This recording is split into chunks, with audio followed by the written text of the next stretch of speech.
Hello learners, welcome to the first session of your course BPCE 145, that is Counseling Psychology. Today we will discuss about the topic what is counseling. Now you must be knowing that the term counseling is used so frequently in our day-to-day life. Just think of different situations or scenarios in which we use this term counseling. For example, if we talk about the immediate family, you can see that the family senior members in the family, they provide counseling to the other members in the family. Similarly, when you go to a doctor, there also the doctor might provide you counseling related to different concerns and issues that you have gone for. Similarly, you can see that in case of lawyers or advocates, they also provide counseling related to the legal matters. Financial advisors, they also provide us counseling related to the financial matters. Similarly, when you visit different places, suppose if you want to go abroad or want to visit different places, there also we come across trip advisors who provide us guidance, counseling related to how we can plan our itinerary. Similarly, we have admission counselors. You must have seen that during the admission process, admission to engineering or medical admission, there also we get counselors who guide us regarding the admission process and placement. Of course, we have priests also. They also provide us counseling with regard to performing different prayers or pujas so that to remove our suffering or for our well-being. Astrologers, they also provide counseling based on the position of the planets, stars and other things. And definitely we have psychological counseling where the trained personnel, they provide counseling with regard to different issues and concerns that we face in our life. So in a nutshell, we can term this different types of counseling into different categories. For example, informal counseling. So as I talked about, the parents, the family seniors, the elder members in the family, or our colleagues in the workplace or our supervisors, they all provide us informal counseling. So whatever counseling they provide, it is called as the informal counseling. Okay. Even friends also, they can provide you counseling, and that comes under, that is termed as informal counseling. The other group that we can talk about is the formal counseling. This formal counseling is given by mental health professionals and also professionals other than these mental health professionals. For example, we have doctors, we have advocates, we have various religious heads. So they are also professionals working in their own profession. So as part of their profession, like I said, doctors or lawyers, so as part of their profession, they also provide counseling to the clients or the people. When we talk about psychological counseling, it is that the mental health professionals specifically trained for this, they provide this psychological counseling. Similarly, we can think of the earlier tradition, that is the Gurukul tradition, where the Guru Sisya Parampara is followed, which also talks about counseling. So there in the Guru Sisya Parampara, the teacher is the counselor also, and the teacher, in addition to providing knowledge and education to the disciples or the Sisya, they also provide counseling for the character development of the disciples.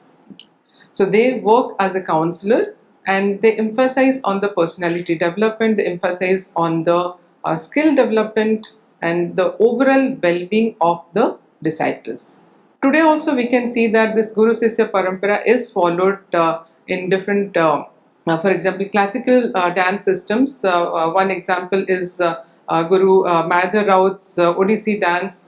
They follow Guru Sisya Parampara. So here we can say that it is a professional counseling imparted by trained professionals. So now let us see what do we mean by counseling. Before that, let us see what counseling is not. Before we can know about the meaning of counseling, let us see what counseling is not. Okay.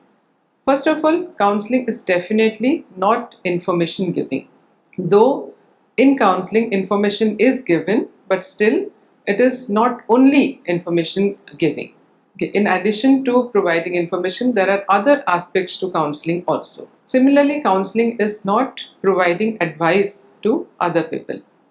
For example, if I talk about a teacher telling a student that, okay, your parents are doctors, your family members, other family members are also doctors, so you can also go for the career as a doctor. So this is called advice. And also, counseling is not passing judgment or putting one's own value systems or one's own opinions or judgments on the other person. We may have our own values or judgments or views, but that should not be applicable. That is, it's not that will be applicable to another person. So we need to think about the individual person and the different aspects of that person and then provide counseling. So counseling doesn't involve providing any kind of judgment or direction to another person. Okay. Similarly, counseling is also not providing instruction to another person. And many times we see that if you have a fever, you go to a doctor and then the doctor gives you medicine and then you get that solution and you are cured. But in counseling, it is not that we provide solution. Okay. It is that the counseling provides help to another person so that the person can help himself or herself. So counseling is not providing direct solutions to the client. Okay. So now you know that what counseling is not. Let us see what counseling is then. So counseling is a relationship. It is a relationship between two persons. One, the counselor, and the other is the client, where the counselor provides the client different resources so that the client can help themselves. Okay. It facilitates the clients to take decisions, to find their own solutions and to direct their own life. So that is how counseling provides the different resources, different viewpoints so that the client can gain self-awareness. The client can gain different perspectives about the particular situation, and that helps the client to grow and develop, and as a result of which they're able to take decisions and make proper plans and make proper choices. Okay. And it also helps them in exploring different problems and understanding those problems. So first of all, counseling helps you in knowing about oneself, understanding oneself, and also understanding the problems, understanding the different perspectives. And all this helps the client to take proper decisions and make appropriate choices. When we are discussing about counseling, the meaning of counseling, let us see what are the stigmas and misconceptions associated with counseling. For example, usually when a person seeks counseling, the person is thought of as being inferior or incompetent, or the person is thought of as being incapable or having less intelligence, or it is thought that the person is having some kind of mental disorders. That is why the person has come for counseling. Okay. Let me make it clear here that this is not correct. Okay. Because counseling can be for all. It can be for all, irrespective of the different stages of development. It can be for children, it can be for adolescents, for elders, or it can be for people at any walk of life, in any profession, whatever they are doing. So counseling is definitely for all the people, and it is for the growth of the human beings, it is for the well-being of the people, as well as it is for helping the people deal with the different stresses in life. Okay. Now let us see another misconception regarding counseling here. Usually it is thought that counseling is just talking only. Okay. The common perception is that if you go to counseling, the counselor or the client, you have to just talk and then you will be helped. So Let us understand here that counseling is not just talking only, but it is listening also. So that is why counselor need to have active listening as an important quality in them. Further, counseling is also not just listening, but it is also knowing how to respond properly to the client. So whatever the client is telling to the counselor listens to the person, the client, and also the counselor need to know how to respond to the client. Okay.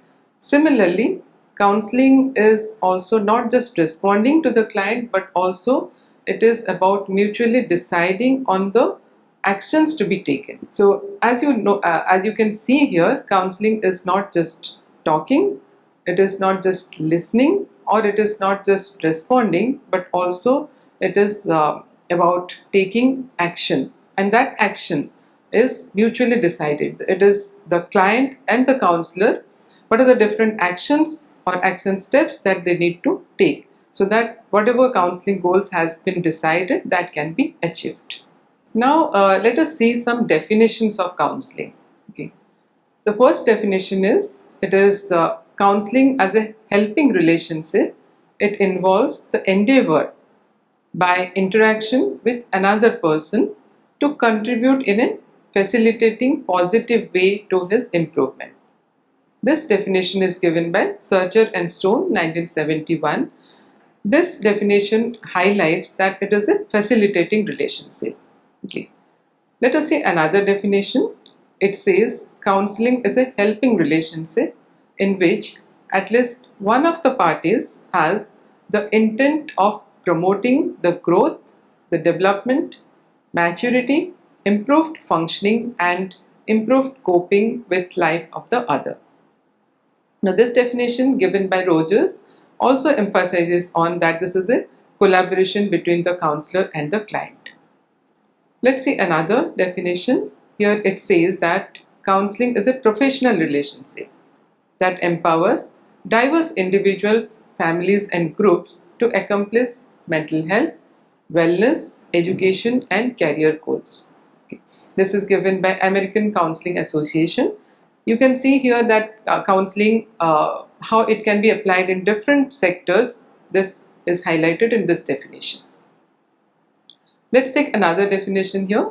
It says counseling and psychotherapy is an umbrella term that covers a range of talking therapies delivered by trained practitioners who work with people over a short-term or long-term period to help them bring about effective change or enhance their well-being.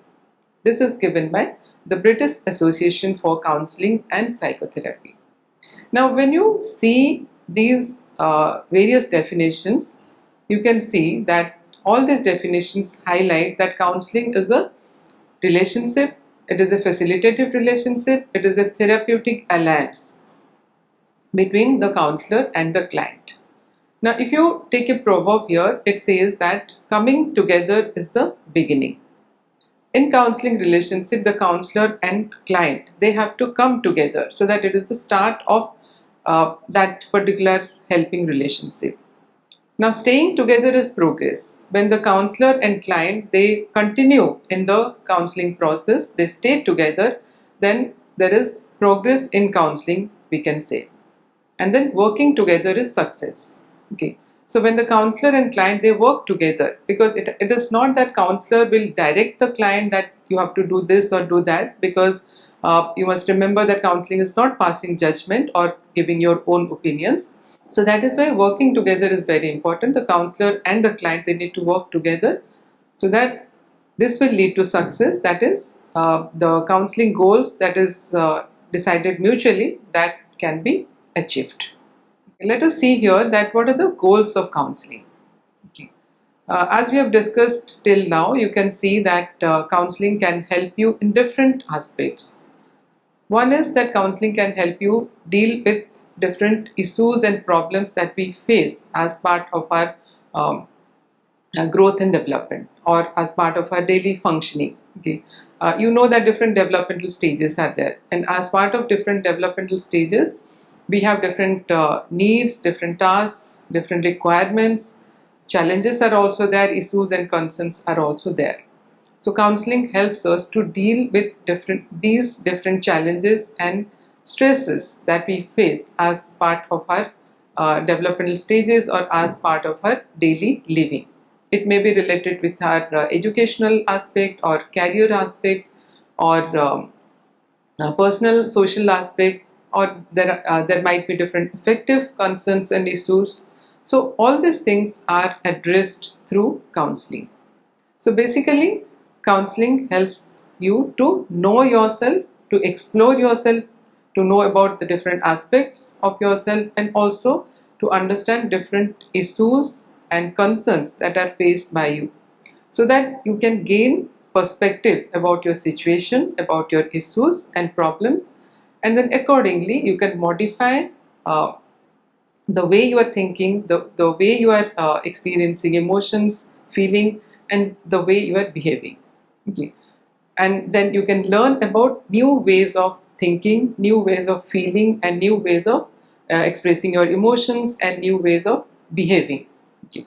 This will help you to achieve optimal growth and development. This will help you to function effectively, function optimally, and this will empower you and help you to lead an effective life. Now, when we are discussing about what is counseling, let us see another aspect, that whether counseling is considered an art or it is considered a science. Now, counseling is both an art as well as a science, okay? Because counseling relationship, as we have emphasized earlier, that an effective counseling, it requires to establish a proper rapport with the client. A therapeutic relationship is important. Okay. And as we proceed further in the course, you can see that what are the different aspects that are required for establishing an effective therapeutic relationship. But the most important here is that counseling can be considered as an art because it emphasizes on establishing a proper relationship, an effective therapeutic relationship with the client. Similarly, it also requires you to use proper counseling skills and techniques. Okay. Because these skills and techniques will help in achieving the different counseling goals that are established. And also the counselor needs to know the different theories of counseling and use evidence-based knowledge in providing counseling. So in this way, we can say that counseling is a science also. Now, let us see, when we are using the term counseling, there are various related terms also. For example, guidance, counseling, and psychotherapy. Usually there is a overlapping between these three terms. We use these three terms interchangeably, but there are differences in these three terms. So let us see what are the differences. What do we mean by guidance, counseling, and psychotherapy?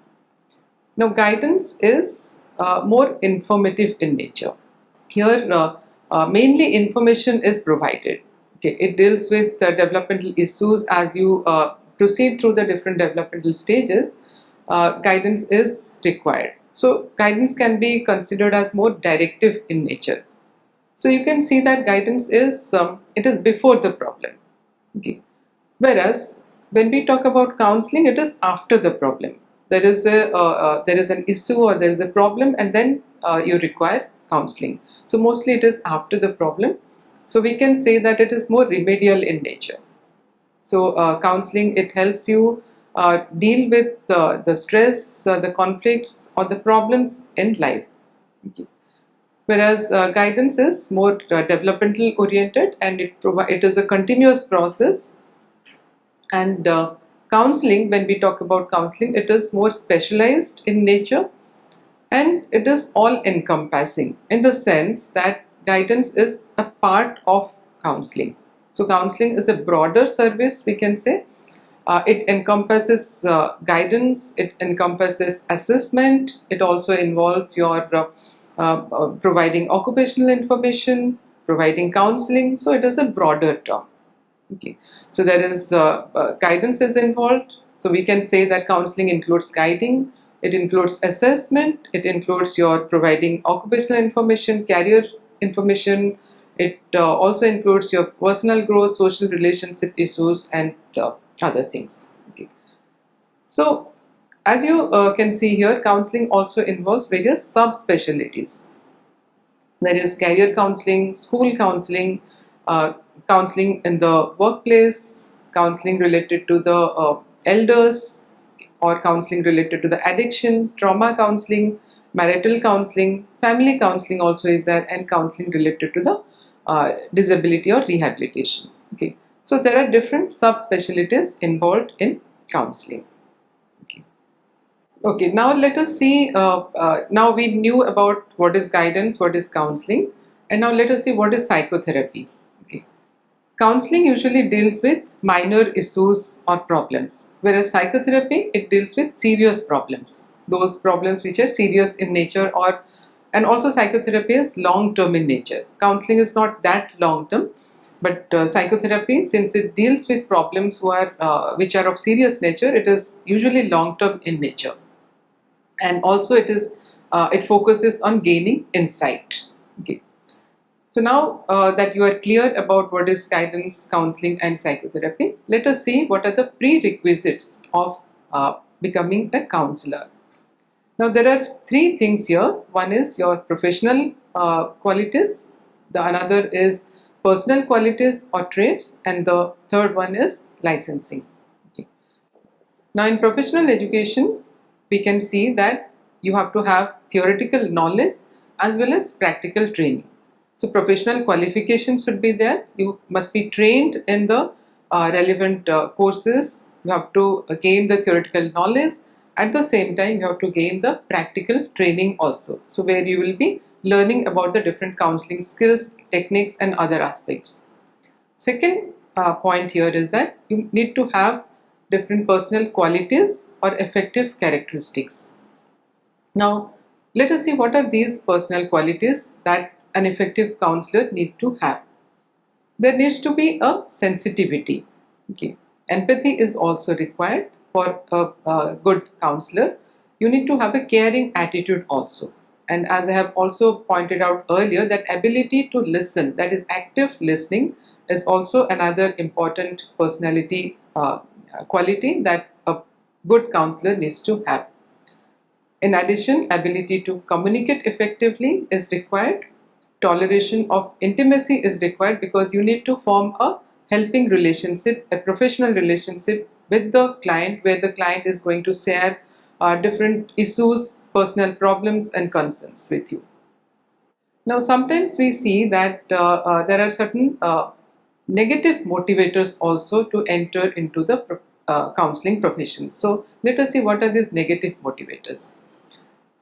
It might happen that the counselor might be having some unfulfilled desires or unresolved conflicts, or might be facing some kind of traumas, or maybe feeling sense of powerlessness, or there might be a need for recognition also, or might be feeling loneliness. So all these things, if they are your motivators to enter into the counseling profession, then we can say that these are the negative motivators.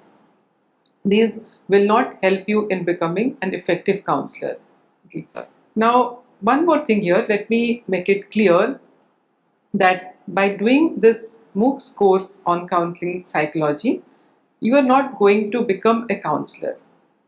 Okay, because one needs to do at least a master's degree in psychology, counseling psychology, and also further specific diplomas or degrees on related to counseling field. Okay, and because these qualifications are required for entering into the counseling profession. Also, do check the latest guidelines. Okay, with regard to becoming a counselor. Recently, the Ministry of Health and Family Welfare of the Government of India, they have introduced the act that is called National Commission for Allied and Healthcare Professions Act in 2021. So please check it for the guidelines regarding working as a counselor and regarding the licensing procedure also. So now learners, we learned about so many things in today's session. Okay. We learned about the meaning of counseling. To sum up at the today's session, I can say that we learned about the meaning of counseling. You learned about what exactly is counseling, because there are certain misconceptions, stigma related to counseling, and there are also certain overlapping terms that we use, like counseling, guidance, and psychotherapy. So you learned about the different definitions of counseling also, and further we learned about what counseling is and what counseling is not, because this is very crucial that we learn to we learn to differentiate between what it is and what it is not, so that you gain a clear understanding of what exactly is counseling. In the process, we also learned about what is formal counseling, what is informal counseling, because many times in our day-to-day life we engage in informal counseling. Like our friends provide us counseling, our seniors provide us counseling, our family elders provide us counseling. So we need to differentiate between informal counseling and formal counseling. In the formal counseling also, we need to differentiate between professional counseling given by mental health professionals and also counseling provided by other professionals. Okay.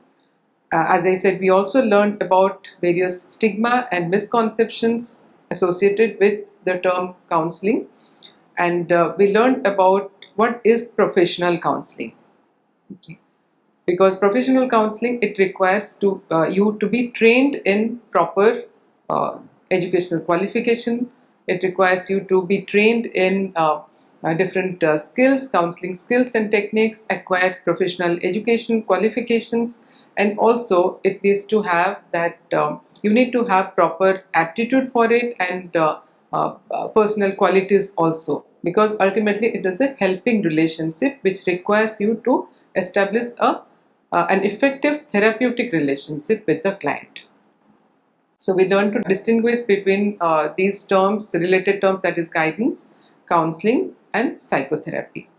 Further, you learn about how counseling is an art and also it is a science. Okay. And finally, you learned about the prerequisites of becoming an effective counselor. I hope you all have become clear about the meaning of counseling. So in the subsequent sessions, we will take up other aspects related to counseling. So thank you all the learners. We look forward to meeting you in subsequent sessions. Thank you.